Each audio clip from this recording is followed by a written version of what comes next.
tuye jidini a afutuo na mede mam sana ba wa bra ba wo bo no enkoye se de wiasefo bo mo bra eya na da bia sofo kasa wo se obi nim da Yesu beba memfa ne se eye samiye sibi de atwa to a enso yentino obobo bra na se dia wo pe because wiase niam mienu ele nyame de hinta nipa na di mienu nso wie no betime nya asekere enka nipa mienu nso ne betuma kire mu because yati wiase doctor bia no onim bra udi be ampawo ana sofu bia so ntumi mfa bible nkyere wo se Yesu beba for the 5th January 2014 in Sakra anya possible sofu bia ni ho because sofu na odi kan ni edi nachi no odi kan ka che asuafo ne se mimpo no minim anja so no ankasa kura ntumi ama ye de a wo de beba dem mbo ade ato ama ne se wodu anamo besisi ni diem waye se de wono ankasa epe se wan ntumi dia ene asem wo ho amen na mesre a Christopher eya mo ma mfa asore aye kon embo ye ho asafo hene na ye mpa wode ni asem anyame ahye no ye ntontwene mo ye bra se de wi asefo si be wo mbra na wasata na me ka se bi wa na onsa ebia Lazarus wiye no Lazarus wiye no aya ba kwa mishia ne se Bible say na ono ohia ni bi na wo the same area 93.7 the same city na no omote because Bible say toda wetumi ko osikani no so obekọ akọpẹ ni table so aduane ya dai adi bat ne nsanka na udim say Bible say eba say ohia ni wi ena sikani ni so wi na ade ba kwa me pese hye ne nso ne say nyame asam nkyere se obi esikani a won kọ heaven eni Bible musa na ade ba ko omini se so obi esikani na so onim nyame a obetimi akọ hell ana se obi so ye hiani ni onim nyame a onu so betimi akọ hell ya wa hiafo bi wo mo mfa so le nyehwe eni wo hiani bi so onu so kọ asore nkurem a wo suro nyame ye wo sikani bi so onu so suro nyame ana no so va na me read the book of Revelation na oka asemi se ahemfo bi wona anim onyam beba himye ni yes na chese nyame onsi ahemfo kwan so obi a minister president and a minsi ni kwan se obetumi akọ heaven otumi kọ so obi a kena na minsi ni kwan se ontumi kọ heaven ni nyina besi wa brabo ani sube a wobeda na di wa kwanya na wotere so no David bedi hine no eya na birum ko ti se na David egu nsa me ni ba bi omunya sa quotation ni ba bi ani ho ebinu mo nsa mo kan so ba bi ani ho ba wasata man bi fra mo so e konfo pesofu wanya no na minini din ko mo no okase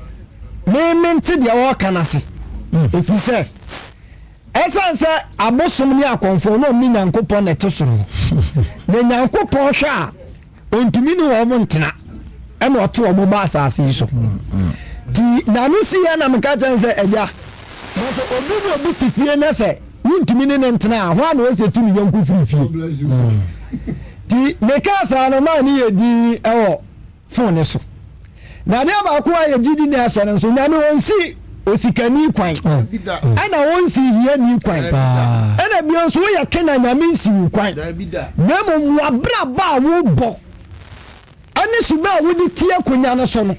ana ma kire nipa ko awo ya ani kuru awo pesa wo koso enti na na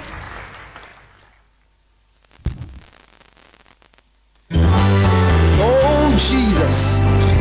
yedi enasia for your bro sabri esanse unguto nese Kristo kasa mu no anya se ebia boss FM obi preachi na obo Kristo di a oyi nipa ni bia fam nyesa na tie anyesa nimisa nyame be na modom so na wahiraw na waye okese nti wo ye Kristo ni asade bi nso se wo braba wo boni wiasefo de ne eye different enka mom anye se bia ya previous nema me say we yasofo ana Kristo ni na utoka akese a it doesn't mean say you are sinner dabi nyame nkasa what's that time sofo preach o timi dia asemi betumi say dia me pesa oti asense say we difu a wa braba wo bon ana betina wo nkura wodi ya adwuma eno ni ade ehia o ana sofo yan sha ade bi so Bible say ebra osikani ni wuye ohia ni wuye na osikani ni pese okoba bi a ohia ni wo but we nya chance ni nyina sa Bible si eku kese ehwa na mede kasa amana na dantamu no na mede kasa for instance sofo yeti wiase no minim sa ade bi e wo wiase bi a wase kire eni ba bi efri eni nim ba bi ekọ yeti wasesi a on NDC ni NPP obia ni ba bi odi ni kuofa ansa na 2016 aidai aba ti on penifo mo tenase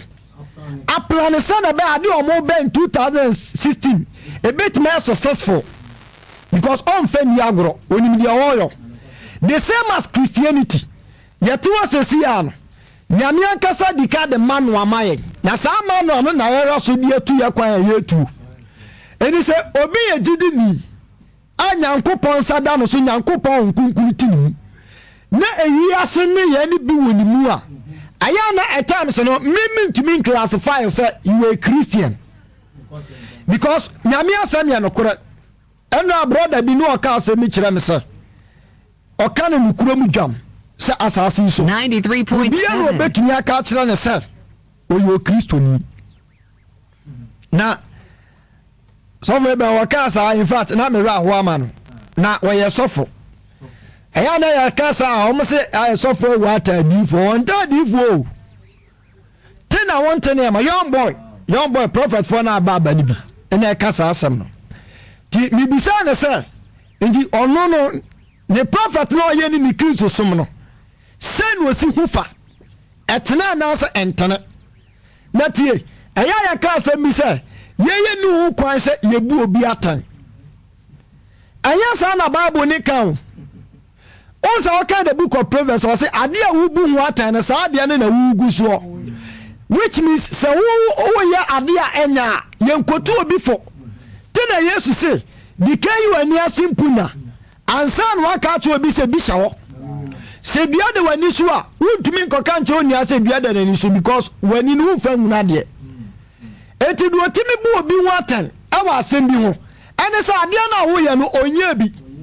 owon kwa so timi bu watan ka ame mame yenti a judges ni lawyers wo Ghana ne say yesi obi di asamboni tia on my constitution owon kwa say aban tumi di ni tum ana lawyer ne judge na oto no so e constitution ma hu say ade na obu watan no onkoye bi onkodi awu ka ame mame wan fast kan kwoto obi minim to awon kwan se obetena dwom otumi jajew ami ade utum enti believers especially pastors mummy sha de bi nso tina da bi ameka sese nyankopon frɛ wo bi amo obetena ne nanse ya ade ba ko ehia ne sa wan kasa be hwe obrabom pastoral work ni ntimi fa onko heaven I tell honestly so we are prophet evangelist apostle we are teacher we are pastor ene preaching bi a wo de beto asase so no nyankopon make sure say wo be so biara ansa na ade ama afoforo enti yana Kristofo na yati wiase ne yen se me kenka Bible amen ka sa me ko kenka na ko preach a kire boss femfo ene wo metie mimi di ka preach titi me ho ansa na me de asam na ba bontene eni sofu bi a wo preach wo di ka so na wo hwa ansa wo gidie ni ma na se wonim ka ame mame enti we Christians 2014 ade ba ko me pese ye nyina de hye ya dwunum ni se ye ni wiasefo ni afra men ka se wiase ni to aduane enkoto bi nya sa na me pese me kire sa na te dan ke o si efi wiase ko na mo wo ma brabo ne ya brabo ni difference ye dai ewom ansusie dan tamu ni so enti na Yesu se mo hwame manamo na mdisisi na mo fa me dia ya dai 1 Corinthians chapter 11 verse 1 aya Paul na ka sa asem no Paul se mo hwe mi nhia me sadia me so mi hwe Kristo sofo asem we meka maka bio me se trouser de kwa asore me se mo asore na se quotation ya twere ewo mu se ewo mu kwan se de trouser kwa asore ya suntu de ndinka me ejai I tell you Sadi the book of Deuteronomy we am say no Quran kan Bible any Bible mo any Bible mu kura me pese I will not allow any woman say on short trouser and famra masore eye suntu di asem anti Christians ya woniam bi won ma ya na obi won okas an asem any Bible mu kwa so tie Jesus say sameme kwa mesmo tigina na ba no obo be family bi obefa ni die bi no ode aba be kire say ebi mpa kamu a Yesu ama ya ntwere that's why ka Bible was say nke twe ni nyina nke wi asakwa ya dai enke nkwa asase so edi so be fa ni de bi di a kire wa de bu a nkunkuru bu hu atansu ani Bible ka amen mame edi misra wo ye gidi ni asane nso this end time bon sam kwa wodo so fagara ba sa me sofo wa ko theology school o obi a wa bi won twere se mu enya sa o. And now leaders now omu lead church members and I am one say the secret in the Bible that's all say a woman say not David only priest but in the lifetime what kind Psalm 119 verse 9 coming to 19 one ma was it me ya wo assassin for one some hintame not just will be a dignity sorry I wo your pastor wo ho a enu kwa so dey asem na hintasem o mi hinta church member your name be also be so the chairman who say asem we a wo kan e biblical fact nyame won twatoro na de amana basa ne say ye na nkasa ne yete so kwa na asem yes yete so preach sadie wo mo so ye peno dem so amen enti Kristo suma na montuo no minia tie ma me papa minia ba ma minia ba ebia 2013 we are what we say usum nyame nanso na wiasefo de efra say ya papio goda osofo gisi e di fagem sana Kristosum tio eni say obi fi wiase ba Kristosum no na adwen say sada no oti wiase no peso onya ne normal o Kristosum anya possible ana miawa no kan cham say de nyanko pasam atekere ye ho ebi si ana moti asoda na mode mra atekere mo ho ana musima ye ntwi yeti mu he de mani maye ana manani masasa da ne ya se kwa ka ku no but listen okay in Proverbs chapter 4 was so emranse ni mu denden fa be bare kon ye ka se fa de bi bare kon a unya wuto atisa de wo sha konfo de ade ne tetere serious enti na Bible se nyame so mpa apinie ewuom ade no se apinie emu odene she kase ya kase bibi apini ade a edene enyi easy ma ti Kristo so me ya ade a edene enafom eni say what you say obesum nyankopon ni kroma brother sister I was say o ma ade emu odene that's what Bible say ebinum kare wo manim kire nyame so mpa na ahoden no wapo eni say o come Methodist o ko assemblies o ko Church of God we Pillar of Zion Church ni u Kristo suma na montuo no se apenie wo mu a maunu sai ampasa nyame so mpa na we yeda wo so mi ye Kristo ni me da so mpana mi ye Kristo ni mawale enso mi yire chi ni me sa fo ba foforo ka ho won se no pa na me ka se mi se ye Christian life no nyankopon ka so obi ye sikani ana wo hina won ko heaven nyame won ka na sa nemu wa bra bono no yo that's what revelation say ebiru do oni mu nyamba dai ebebem ayemfo ka ho na che so obi ye ohene obi ye minister wo ye MP wo ye president wo betumi enyankwaje na ebesi wa bra pa wo bo anani the most important thing tina yesu say enti ampa so nipa ndaba beto se nipa da so kura won gidiem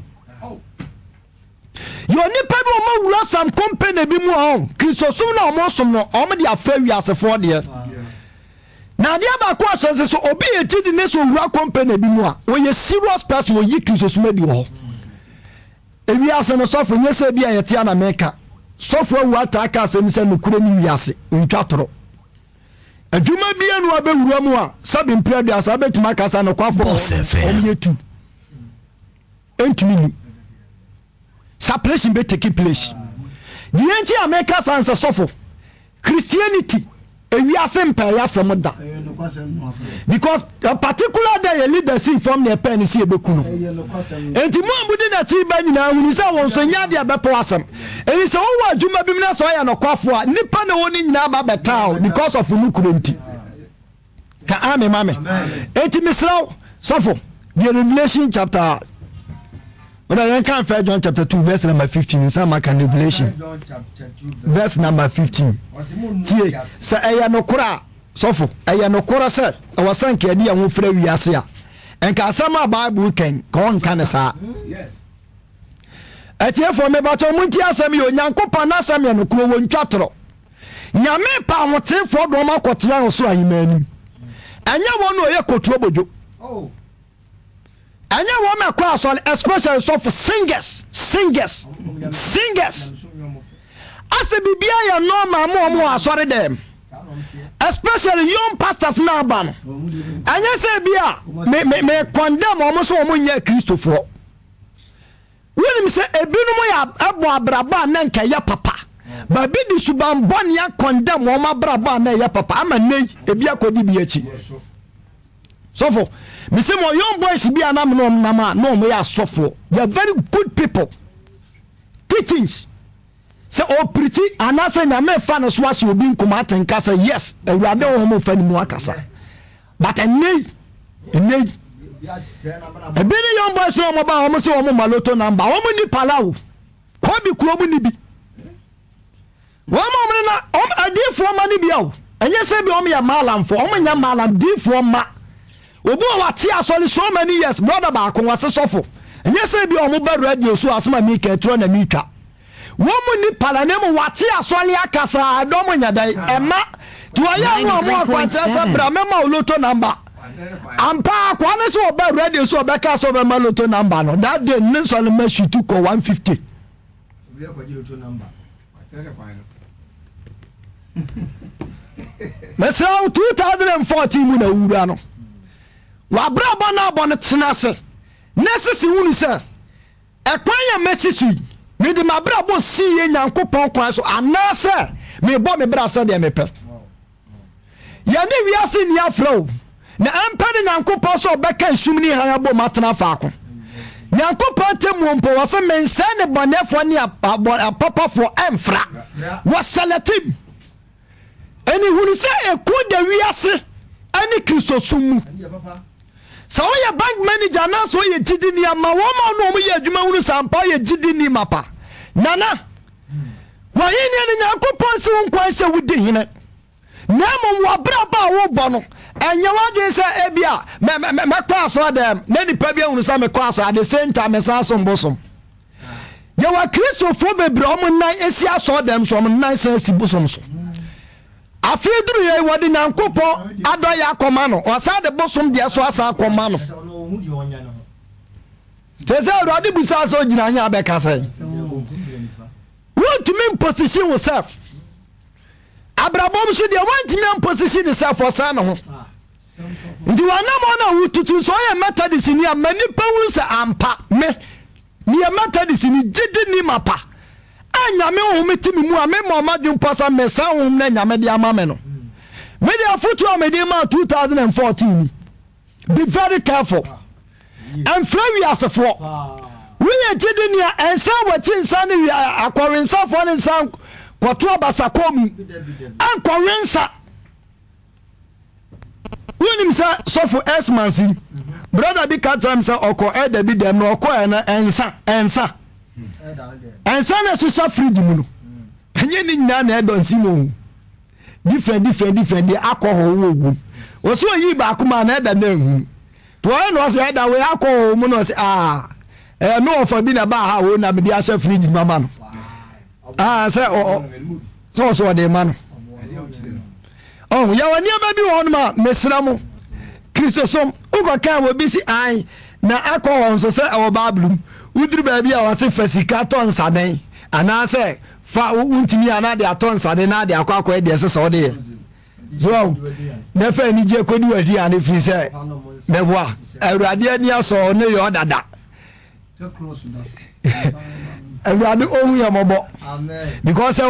nipa o ya wadwene di boni onyankopani ni yeyi ya ho anu wonsem bi wo ma yitimu se ade weitimi de ye koboni mu enso ye be yi ya ho anu sofo me say atrenefo a wasase so ye no so especially Ghana Kumasi we say rekame as 10 regions a wa Ghana nyina no Kumasi pa no msum nyame pa enso I don't believe it mi gidi enchira mesa ya ka se wa me be asole kofo pa dia metimi aka se Kumasi fo ba ya ka Kristo somu pa sofo ya no so kakra bi we asofo kura na ati asofo mu na so hye asesa wo de no kura ya adwuma anwe wo leader mpo be yi wadi de ba pamu afra asofo nim na ne nyina ne se wona nyame won konkuru ti wo mu onsuro nyame ne de o ma brabo no mu so hwe na de onni nyame wo mo ne de oba ne bra ne se de wo pe mesraw 2014 wa sori ya wo kono wa brabo no ya wo de na di no manipa hunu tie ye oni pabu a ye di won wa danse se o me ye gidifo jemeso amen so for one can ina mame 1 John chapter 2 verse 15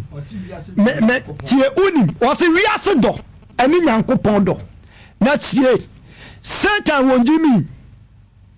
unim sir am say last Sunday me teachings na me kasa asem ni yenu nyankopon olden days na no ni Israel nam no na take for that say Israel for from na nyame do ma fa kwan so no atwe na so no asan kwa ma eden abata no na onu ankasa hunu se saa ntokwa na onu omudi no so okoso ni di ahwe akrakra wonya ba akokra eden emfiri di nyame bo na dwumu process if be the case I was say me use weapon bi na devil so nani ate o cite example with the book of Judges. Because Samson ya soma na nkasa so nkoye adwuma no yo hodenfo na weapon so bia no betumi Samson but double hunu say sa weapon na omde kwa no so na 93.7 it was so asasano no mo weapon foforo or you see the weapon of love what in Samson within a short time what babasia na so Samson sa no de ne come Philistine for some money no mututu na de mpebia monyo no fine. That's what Bible say. Okay, in John chapter 3 verse 16. Was said when Yankopon do wiase. Tititi niama na no man ni nam no obetwa mu. The book of John. And no more tia say me so me use the weapon of love. Until this end time. Ade bia say tell ye bia basi love. That's why Yesu Christianity. Ade bia Yesu basi love. Na dia wantene di ase no obekwa akodi baabi foforo enti ye believers aye ti wiase ye abraba ye bono se ye do nyankopon a ade bia Satan do bia ye no yes ana se Satan ma no so sofo Bible si suma no omnya sa cha ma no kore me se ade bia 31st aye ka se nipa nyina kwa aso enya no kuro 31st ni pa nya kwa so na konfo lo blu am for dem ko wi ade om de 31st o ma hu o mu ko bi wo ma ko bi ade ba kwa sha no se sa weapon na dabu use no we ye jideni easy to convince you ebe yi wo free Kristo sumu ade bia wo wi ase so ofe ade bia even do Satan ma na wo tete wo mu asase su sofo wusia bi pa ya so mo nta no nam krome ya ka so ya net anya ta ho nyame aboya ni si enwa de efeye ne so ye jide ni mapa entanu akoma that's why Isaiah say media mi nipa amaso no wo ani so won fa ya dai won fa hwa de won wa so so mo nsem mo ka no ya dai wonte adana me ka cha brother bi say sa machines na aba na ye de bonum enum na aba no di wiasefo de ani hyem na di Kristofo de ani hyem a utim se beat ni wiasefo de different e botche ya Kristofo de na so ye yes because omo ya beat e konom de share sa na man eni so ye ji na ti asase so a wonye very careful kwa bi obonefo be fa so a ni do betimi awi ya wo no enyi misraw believers say am pass ya ti ahwe Nyankopon do mu a yɛntena ne dom kɔpem so ɔbɛba sɛ nyampa so a yɛabra ba yɛbɔ nneɛma nipa hunu sampa yɛfiri yɛkɔ ha ɛne kwase ɛma wiase so ne bɛwura yɛ mu because yɛma Satan do yɛ adwuma wɔ yɛ mu a yɛbɛtena so adam so ne nyame ni yɛ forget about onyom to awotoɔ forget about preacher who preach nipa kɔ a nipa bɔ dini busa wo sɛ wo kokoa mu asɛm ɛte sɛe papa wo kokoa mu asɛm te sɛe efia nipa nyina gye watom sɛ woyɛ kronkoni woyɛ gyidi ni mapa but one kasa you know yourself sɛ deɛ wɔ mu no ɛnyɛ papa sɔfo mese nneɛma mmiɛnsa ɛna bɛsi heaven judgment day na saa nneɛma mmiɛnsa na bɛsi heaven ɛbɛyɛ obi awanwa deɛ di kan ne sɛ nipa a wonim sɛ wobɛkɔ heaven no ɔte wɔ no ɔnkɔ ne ɔni hɔ nipa a wogyiri sɛ akɔ heaven wɔnkɔ bi da no ɔnkɔ heaven na ɔte hɔ nipa a woni sɛ wɔ preach pa Nyankopɔn bɛbɔ n'aba so ane ɛbɛma na de ɛsom wɔ heaven no ɔnkɔ ne ɛde ka wahyɛ ne nsa nipa a yɛbu no wɔ asafo mu nkɔ so ne ɛma na de ɛsom bo kyɛn di saa nneɛma wɔ nsɔfo ɛbɛyɛ hunu on that day di adeɛ bi a mebɔ mpa a mesrɛ Nyankopɔn sɛ wɔn mu no amama bra bɔ anyɛ sɛ de wiasefoɔ bɔ ebisa me sɛ matem wo na sɛ mabɛtena asɔ dɛm a asɔfo bɛn ɛwɔ sɛ mabra bɔ ne metumi bɔ ne yie because of so one money ya aya man ne mema ne bɛbɔ aba so sɔfo yɛ good wo de o preach wo de o yɛ teacher wo de nyame hom na de sɛ nkɔm de to nnwom nanso yankɔ heaven na wonyɛ dan onka ho ka ame mame the Bible say we ase dɔ ɛne Onyankopɔn dɔ enti modia yi na wo choose no 2014 dia nante sɛ we ase dɔ manipa hu na die nti ama me ka se suma ni nyansa cha ha ma ne se wo ma bra bo mo bo no om da na die o so oba ye tutu ni wo wiase a omo bia wo so ye wiase ni wo ye tutu ni so obi ya kuronfo mpa wo ntumi fancy wo ka kira na dan for sa me ya kuronfo mi young boys bi a ye ba che wo di ka kira wo na fofo no ma wo fo sa me ya roba ye pami a chi ntumi gane na keje ti atutu botonfo wo mu na eni wo mo driver for any mate for bebre ni mo because o mini madwuma o mo yo ka ame mame but ye na Christopher say yayi ho ewiase kakra yayi ho Christosumu kakra 93.7 ya dia ba ko asane so ne se emfa Christosum emfra wiase mansusu yamram na daw Christosum adi sa we ya elder wa bra bon mani pawnu sampa me ya da no kwafo sɛ nipa twa wo hyɛ nyanya no kwafo wo kyerɛ nsa yɛ no kwafo sɔfo adeɛ bi yɛ ndare accountability o akontabuo so afa ne sɛ ni nya yɛ normal to you a adane me ka sɛ bi kyerɛ brothers bi sɛ wokɔ asɔ the next year ba afɔde a fakɔ manyene deɛ sɔfo ne de kɔyɛ na temu da Nyankopɔn so wo mebu ata na so obi a mebu akontama na wo asɔ le ba wo nka ho anya wasem ka wo nka wo ne sɛ nyame mfa asafo nsi wu na so wodi ase ni na so ono no ne wa kontade ebuwo enya wo ka ame mame amen enti misraw believers mama ma yam fra wiase amen yi club samni free wadwun ani ye collect ani ye kwa even though suffer ye wo edu sa this a year every January ikoyi ye ko to Easter yetimi sisa youth for nsode mai youth for mani mema onko no omu osumi mpumu no omosa Christians ya fa ne normal Christian no kwa se okotena ba pool party Christian ni nko bio Christian somne nya wunya nti ase ya kan wa sofo ma bi ya kan ya wo kan topic ma me kan to aso ma me ai fajo honum no fajo se wiase do ne Nyankopɔn no wiase oria no odi twa ato se wunim sa asoma o kan o wanka nje wiase fo ono ani magidi fo no kasa eden ani wo kasa mamu no wiase ana ne ma wo wiase ne ma mienu no obo odin wiase na nkasa me no ya kasa etan ne ma Kristo ni a wo kobosom so no wiase ne mom Satan ne ma no eden wado won sa o ya konfo na agbo konfo twene a wo so wado Satan obi o ma no kwa ma o mboni atra ni no wo bedo de ya ansa no obeka muniama eni so obi agididi na se bi kura wo ya sofo menkasa wo toka sifia wa ye bone na mum sa wo wani gi sa property no che Nyankopon ma na gu aso adam ona wa kasa wodi can mix the road no what for baby fufro so what matter it was no Satan ni mu niama e wo no de atwa no wasia ti ade bi atwa Satan wasia ye wiase ade no so mo ni je wo che Nyankopon so mpa no a aha abi wunya be nyadai ano na be chiwa free Krisosum do akọ yire mu no to asoma me wo se mo no wiase na niama we wiase se obi do wiase na ayam pass se obi ko do wiase a jano do ni ni Onyankopon do ntumi ntina ni mu na sha ne nso se Onyankopon do no na Christ good and it's a Christ in one to me and do Onyankopon ma Christ ametram now do wiase a was a Christ full mu ko because I exchange yes ada so be fa wiase niama no na wa po Christ and so be fa Christ no po wiase niama two things ka amen amen so for ya so for ta ka asem na onye obi a ya badwen ma won ti ase good o se Christopher o friend ma wan kan ti obi aso mra media wo na ne bi nti ase no eni Bible ba bia Christo amfo bi so mra megeka nka frɛ no adano na man bi preachers mo kan ne se Satan won ani ate etoda na japade no tugu abonten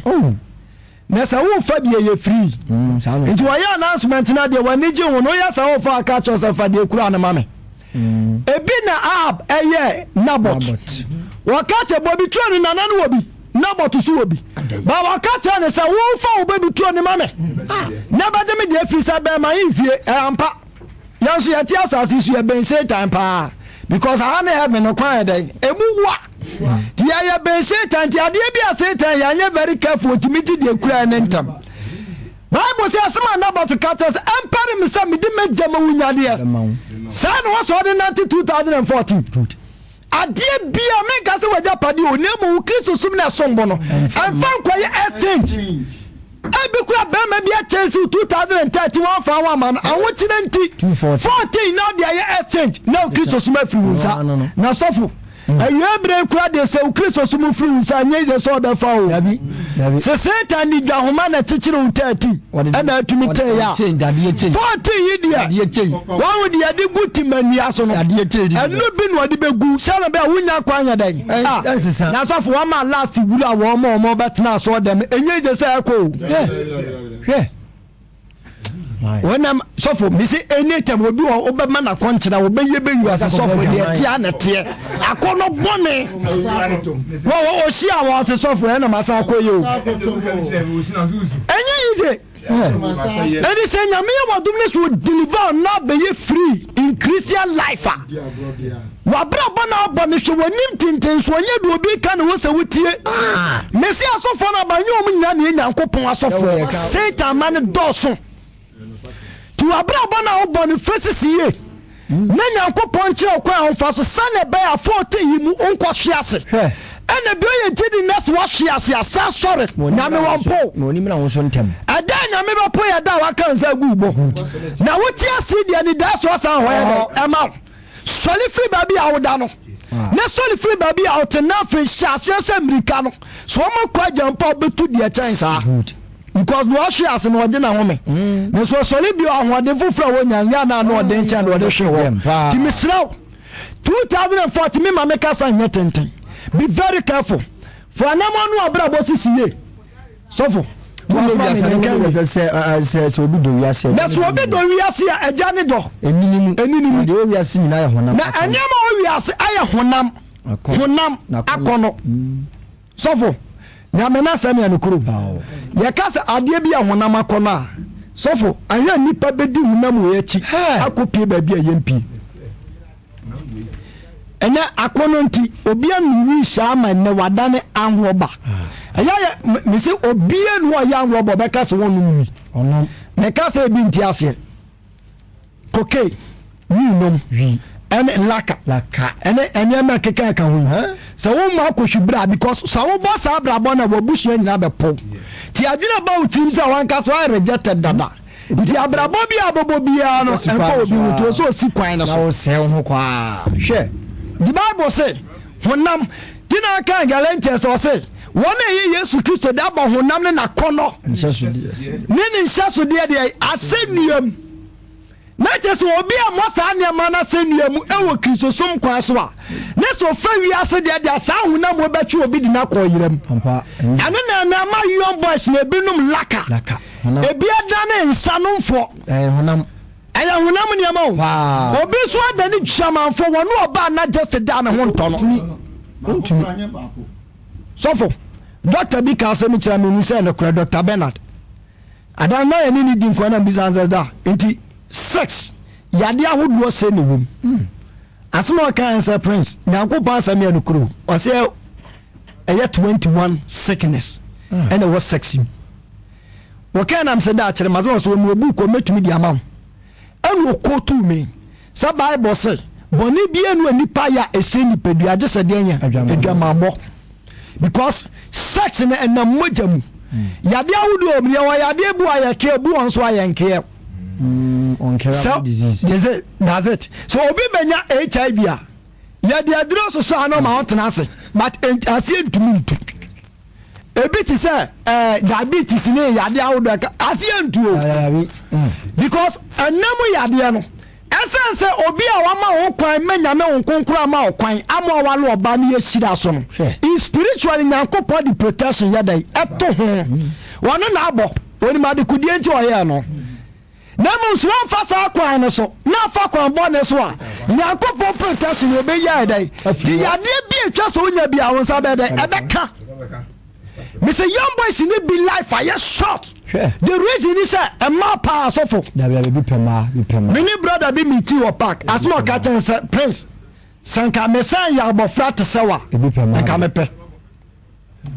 You are saying pedua na wie. The way Messi yi ni ebi ni pedua ko confirmati awon. Ne trust ase pa na esi fogo bi mpuntumi nkasa. Wada wotimi ya ne wode ni sa akopem sa ne bra beda. Masa Tina Bible said when you peg one and one weather. The idea be a woody set from was assassin. I remember more shan from one son at Temudana day. We to me fancy and Uncle Ponso. I be away that way a sofa. We are dick nesses. We are dear bull shoe master. Now so far dear Uncle Poyana man who am one say. Nipa biano, what is said the uncle some opportunity demand. Diana man who am one. So a bit I saw the mess will be bonia. Nyame obre de mesa ni pa ne to da no hwe o se sofo otimi kasa kire wonam otimi fo obi so kasa kire wo da wo bebie bible ko de emfa se woni tama wo di sua de ba da wo bebie bible mu bie ma obo se asem na wo no na asa kasa kire wo chance awo no obetimi akasa kire obi almost be 1 year 1.5 2 years 3 years na nyame da so ya dai wo bi anya hu na akopem ni nipa ni Tina Bible said wakata ne mrato so nya prompo wakana wo jai no eni say o ka kire nyankopon na jai ntampa na emi ehun say da bi say na mhyehyɛ ma na nso mayi ai dai afiwo wonim say sofo so nyankopon kasa na so asama mi akọ no nte so yesira no ema ni be ye king first king of Israel fine woni awrade na namo ba anim unforgiveness spirit better keep place with him one nyame na nam na so the end of the day na fe nsama mfra for no ko wonchen ti oni pebu ono tumi hyase ye only good finish one nyankopon wo me nante but the end of the day no boss what ya saw them Mrs. of young boys mebre on ma wo ma di so for nei wo ma kwatena bosom na ase akwaje aduru omodi to nyankopon adwuma so nyankopon so obi ntumi mua no ade hu no Eti misra sa ya bosomfo let the people know some mianka some ya bosomfo ne yi sofo atade ni free kom krede kan yi free ho na wo se nyame adwuma ebi na sofo ade na wo kana no payo sa nyame akeka sa bundles ni asefo en ka Kristo so me am ni ba bi am go ba free ade ni baburu na mposa modi ye nyankopon honamo eni baburu honam na oka wasem na ska eni quotation bia david na ya menti asese ye ne Kristofo no kura ya sai kwotena so da mu on ansam na abane no na ya fo nsankyra ne ne ade ani yede yede adidi akire that's all ane so ka Kristo so mo timisi o sha de mi so ama hunam wantwe won fa won ko wiase na dia bu nsam gira so de kutie ni padua honam because Galatians kan wase wo mun ko de ti ade honam na honam so kodo tia honhom eni hyane so sa honam ene honhom konkon na tu mu na ni ya dai enhia anu da to da na hwe se konom sa fi sa kondo wa hwe de loto ayo brother suntimi nyai de loto ayo na bia so bedi so ni da we dey say what try loto 2013 na say ya but try Kristo mu loto so ya de yes mo hunu do abra bo baye and my brother bi na mi share so sofo say man di Yesu ani 2013 na kan mi say magimi sa sofo pawo ewiase ni ajapade bia de manipa because ade bia owiase bia san ko sayem brother bi tonyo mo say my bi catch na say afidie na okoto ya pa esi yi ne foforo na ne fe wasi fa to the sense amafo fetichi betua sika na behwe but enedie sa na wiase ade ade bi wiase bia abrofo omtu omukro da bia omi ade foforo ba wa ya ade mienu ni ansa otimi so ne brebe dai betwam ti ade bia wo wiase bia ne ani da so e wo bra ya dai etwam including him bi ne Nyankopon ba wo bra Nyankopon sa ma ne se ba dai ebetwam okay, Matthew chapter 24 verse 35 also osuru ni asase betwam na Nyankopon asam nya dai ti obi Nyankopon asam ono so nya dai wontwam da ti mesra wani die mu sa wonko asore da enade fa Kristo fa ne ya okra na waje nkwa no metina mu na sha asese wotutu anamon foforo amen 40 dia manan foforo ne unu sampa fe de wasesa mama amenu papa unu sampa se de mi ejide ni mapa abrabona na me bone dada na kwa bana na mo fra na asesa na twem ni fe di foforo ya dai anto so eden ani panyina wo so ye di fo ya no kra wo be ma wonsa so akire Nyankopon so mfa bone ncha no na amen anything ene na di no and pa kon aji amagidi jawagidi ena mmema mensa so nya sa na tie mesra ade Nyankopon so wo mo won fo na mo nsisi ye na de bia ye ne enye ye ewe Yesu Kristo di mu amen